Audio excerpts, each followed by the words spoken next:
Hakuna kitu kinanifurahisha au kimenifurahisha leo kama ndugu zangu wa Kenya. Wa Kenya leo mmenichekesha na mmenifurahisha sana. Yaani nimecheka sana. Nimeingia mtandaoni nimekuta Kenya, serikali ya Kenya imeenda kuvamia ofisi za Freemason, inawadai kodi, hawajalipa kodi. Nimecheka vibaya mno. Sasa wewe ndugu yangu ambaye uko hapo mtaani unahisi maisha yako ni magumu, ukijiunga Freemason ndio utakuwa na maisha mazuri. Freemason wenyewe tu wameshindwa kulipa kodi.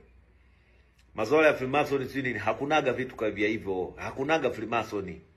Freemason ni taasisi kama taasisi zingine, ni matakataka tu, ni mafala kama mafala wengine. Acheni kudanganywa, ukijiunga Freemason utakuwa tajiri. Utajiri huko ndani yako. Hauko Freemason, hauko Illuminati. Hivi vitu si Illuminati, si Freemason, ni takataka tu. Yaani hata usijichanganye.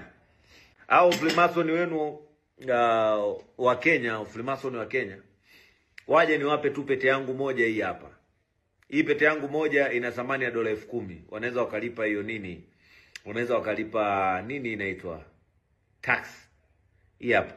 Hii dola 10,000 ukichanganya na hii dola 20,000. Dola 30,000. Dola 40,000. Dola 50,000. Dola 60,000. Dola 70,000. Hizi hapa dola 70,000 nimezishika mkononi. Haya, ukija hii hapa ni dola 15,000, dola 70,000, dola 85,000 hapa pap. Ukija hii hapa dola 5,000 inakuja dola 90,000 ambayo kwa pesa ya Tanzania ni kama milioni 300. Pesa ya Kikenya ni kama milioni ngapi? Milioni kama 2 na point. Hii hapa nimeshika mkononi. Milioni 90,000. Alafu Freemason wenu wanadaiwa kodi. Kawa pumbavu. Alafu kuna fala mmoja yuko kijijini eti anahisi akijiunga Freemason ndo atakuwa na hela.